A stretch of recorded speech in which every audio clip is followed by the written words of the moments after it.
साथियों, नमस्कार। बड़े बड़े संत, गुरु, महात्मा इस देश की शस्य श्यामला भूमि पर आए और आकर सभी ने सौहार्द के विषय में, प्रेम के विषय में बात की। मनुष्य का मनुष्य के प्रति प्रेम, और इस प्रेम से ही जुड़ी हुई एक छोटी सी कहानी आपके बीच में रखता हूं। एक युवा है, युवक और एक युवती, दोनों अपने यौवन काल में हैं। दोनों ही बड़े ही मानसिक और शारीरिक रूप से स्वस्थ हैं। एक दूसरे को पसंद करने लगे, एक दूसरे के करीब आए, एक दूसरे को प्यार करने लगे। एहसास और फीलिंग बढ़ती चली गई। ऐसा कोई पल नहीं जाता था जब वो दूर रहें और फोन पे बात ना करते हो। एक दूसरे से फोन पे बात लगातार करते रहते थे, अपनी भावनाओं को व्यक्त करते रहते थे। लेकिन एक दिन ऐसा आया कि लड़के ने उस लड़की को कोई कॉल ही नहीं किया। Not even a single call he could have made for. उस लड़की को चिंता हो गई। She tried had lot of calls, बहुत सारे कॉल किए, कोई जवाब नहीं आया। There was no response. So बड़ी बेचैनी हो गई, बड़ी बेताबी हो गई कि what is happening. I am making calls regularly but there is no response at all. बेचैनी बढ़ती चली गई। पूरा दिन गुजर गया। रात हुई तो नींद नहीं आई, सारी रात गुजर गई। लेकिन जब सवेरा हुआ, लगभग सवेरे के 8 बजे हुए, तो उसके रूम में घंटी बजी।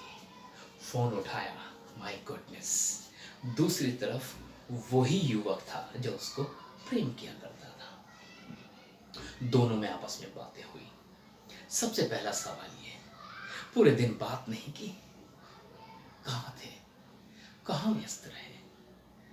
तो लड़के ने कहा कुछ पारिवारिक समस्याएं थी, उनके चलते हुए मैं व्यस्त रहा, तो इसलिए मैं कॉल नहीं कर पाया। लेकिन एक बात कहना चाहता हूं, क्या कि हमारा रिश्ता जहां तक हो सकता था वो हो चुका है। Now let's quit it. आज इस रिश्ते को यहीं समाप्त कर देते हैं। अब इस रिश्ते को हम आगे नहीं बढ़ाएंगे। लड़की ने पूछा, ऐसा क्यों कह रहे हो? डिस्कनेक्ट कर दिया, काट दिया। लड़की कॉल करती रही, लेकिन कॉल का रिस्पॉन्स नहीं आया। वेरी नेक्स्ट डे फिर कॉल किया गया, तो वह अब की बार फोन उठाया। उसने कहा कि तुम मुझे बार बार फोन करके परेशान क्यों कर रही हो? व्हाट द हेल, जब मैं एक बार बोल चुका हूं कि relationship is over, then it is over. What the hell is happening to you? Let's quit it. नहीं ठीक है, लेकिन मुझे ये बताओ, ऐसा क्यों कर रहे हो? नहीं नहीं ठीक है, बस लेट्स क्विट इट, इससे आगे हम लोग नहीं जा सकते। लड़की को बेचैनी पड़ गई, अपने आप को संभाल नहीं पा रही। उसने कभी सोचा भी नहीं था कि जिंदगी के एक मोड़ पे आकर के एक ऐसा दिन देखना पड़ेगा कि जिसको मैं दिलो जान से ज्यादा प्यार करती हूँ, वो मुझे छोड़ के चला जाएगा। My God. So she was so tensed, और केवल इसी धुन में घर से निकल पड़ी कि मैं आज उसके घर जा रही हूँ, उससे बात करूँगी, उससे पूछूंगी ऐसा क्या हुआ। तो जब रास्ते से गुजर रही थी तो एक कार ने उसको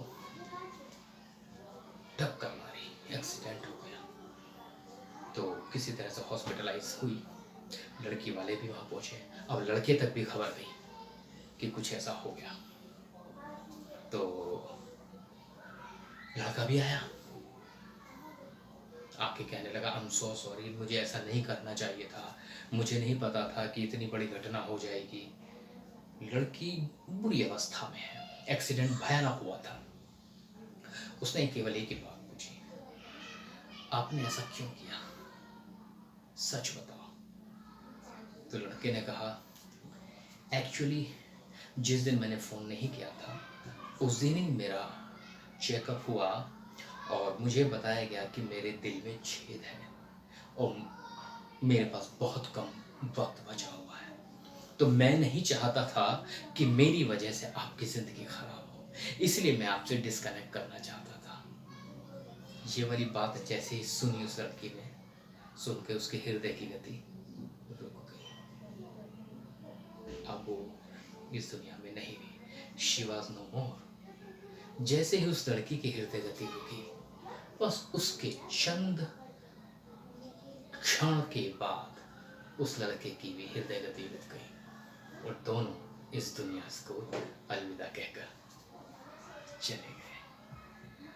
उफ, भावनाओं से भरा हुई एंडिंग है, लेकिन सीख ये मिलती है, अगर आपके मन में कोई भी बात हो और आपका कोई अपना जिसे आप बहुत प्यार करते हो, उससे कभी नहीं छिपाना चाहिए। न जाने उसकी भावना किस रूप में व्यक्त हो जाए। तो इसलिए लोगों को प्यार करें, लेकिन भावनाओं को दबा कर ना रखें, अपनी बात को ज़रूर कहें। मैं उम्मीद करता हूँ कि आपको इस कहानी से ज़रूर कोई सीख मिली होगी। इन्हीं शब्दों के साथ मैं सतीश आपसे विदा लेता हूँ, फिर उपस्थित रहूँगा किसी और कहानी के साथ। तब तक के लिए नमस्कार, धन्यवाद।